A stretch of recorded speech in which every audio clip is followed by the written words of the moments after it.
back to just between us. We're still promoting our merchandise. Okay, this is cool though. Yeah. I feel like I'm a soccer star at my high school. And See, I'm walking around. I don't like a pullover sweatshirt with a hood. I do. I And love. then we also have a crew neck available. We have a crew neck version of this. This comes in all kinds of colors. Maroon, I like a green. zippy with a hood.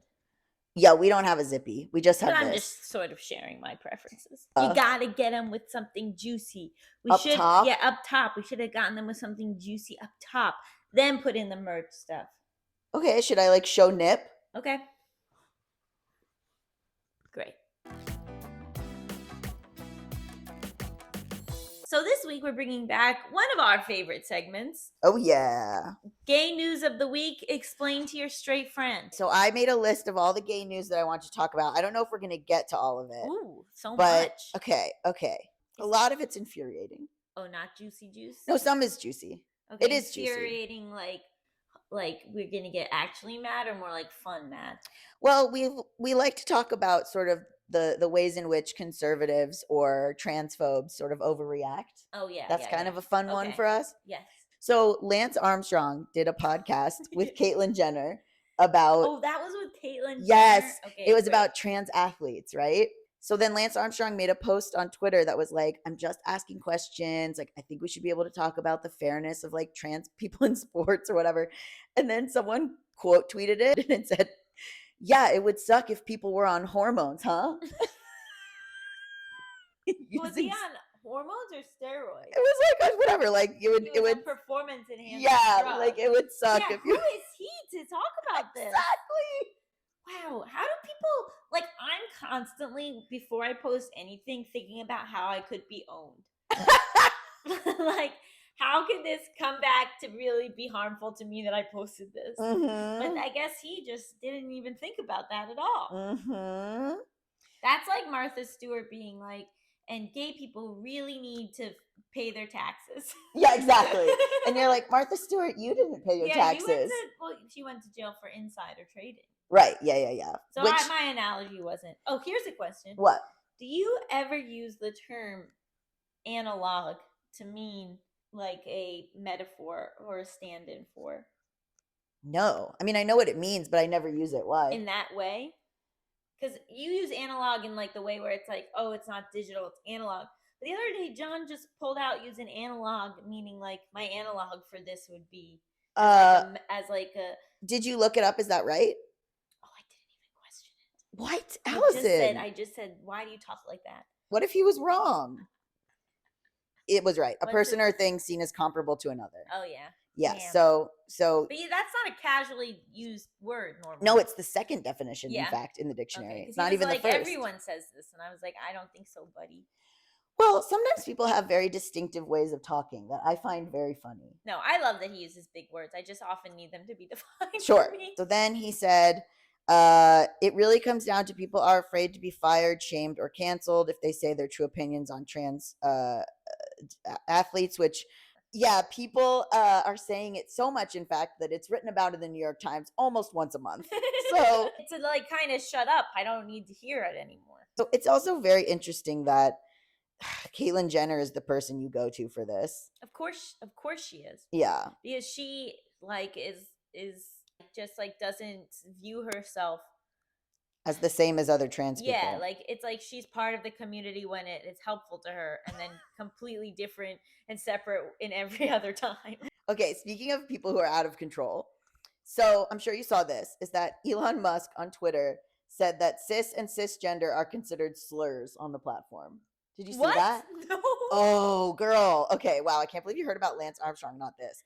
So Elon Musk tweeted the other day that now on Twitter, cis and cisgender will be considered slurs.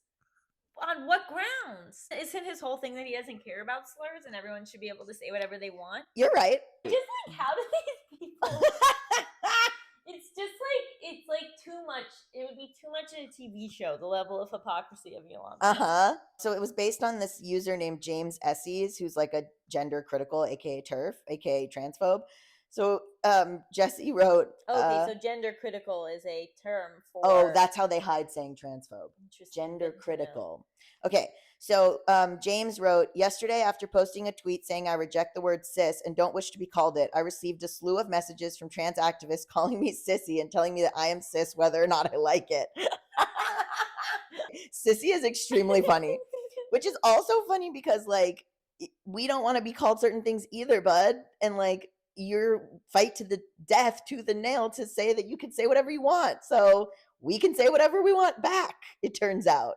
Okay, so then I was just reading an article for class. Yeah. And like in the study it broke down like they break down like the demographics of the people in the study. Yeah. And it said like 14 transgenders. Oh, that's Lord. not right. No. It should be transgender people. Transgender people or trans people, yeah. Okay. I was like, that bumps for me. He basically said, he responded, Elon Musk, saying, repeated target harassment against any account will cause the harassing accounts to receive at minimum temporary suspensions. The words cis and cisgender are considered slurs on this platform. If you want to not be seen as trans and you think trans is so bad, then how are you going to differentiate yourself? Right. You're just going to say normal person? Normal. I am a normal person. Like, and then it's like, okay, you don't want to have to admit that trans people exist, so you don't even want to talk about them. So then how are you going to bring them up in conversation in opposition to yourself? Has he ever come out and identified anything else as a slur on the platform? I actually don't know, but I'm going to guess no, because I've never heard of it. And also, he has a trans kid. It honestly, they should wear it as a badge of honor, right? Yeah. Isn't that something that they love? I go around and I say, I'm Allison, I'm cis. If I did that, if someone did that to you, though, you would not talk to them, right? I've never had anyone do it, but I don't know that it's. Did I tell you this story that my ex was like designing wedding suits, and then this couple came in, and one of the couple was like, "Hey, I'm Angie, they them," and my ex was like, "Hey, nice to meet you," like James, he him, and then the other partner went, "Hey, Steve, I'm straight." Yeah, you told me that, but it's always funny. So do you know the artist Rina Sawayama, the musician? Not really. Okay, she's I'm awesome. not up to date with current music. Okay, well, she's great. She's a really great queer artist, singer, songwriter. I really like her. I've played her music before on my show when I used to have a radio show, and she is on Maddie Healy's record label. Oh. And she was performing at Glastonbury, which, by the way, a lot of news came out of Glastonbury, not necessarily gay news, but this was a big gay news.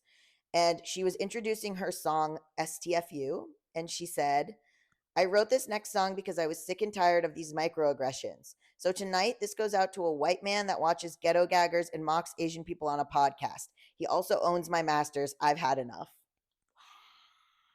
And this was calling out Maddie Healy, who is the lead singer of the 1975, who got in trouble for an episode of the podcast, The Adam Freeland Show, where he talked about a lot of racist stuff. If you want more information on that, you should go listen to the podcast Just Between Us, where we talked about it. But yeah, so also it's an interesting thing because Taylor Swift talks a lot about how Scooter Braun owns her masters and she does all these re-records to try to get her masters back, blah, blah. Now, some people were saying that Rina was like making a false equivalency because she is signed by Maddie's record label. So they, of course, own her masters, whereas like Taylor Swift's masters were bought out from under her. So it's not the same. Mm-hmm. But it's also, I think it probably comes from the frustration of feeling like she can't then move on, when these other people own her music. Well, I don't even know if she's necessarily claiming it's the same thing or if she's just annoyed with her own situation. And then Bia Badoobie, do you know her? No. It's another artist. She also liked Rina's post about it. Is she signed by the same label? Uh-huh. Interesting. And so people were a little bit like, ooh, that's shady. If I owned a record label. Go on. And my artists clearly hated me. Uh-huh. I think I'd release them from the deal. They're making money off of them. Yeah, but I like good vibes only. I also don't believe in good vibes only. I have a lot of bad vibes. Well,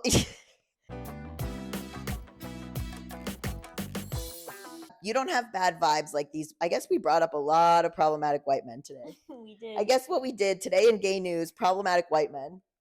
That could be its own segment. I know, truly.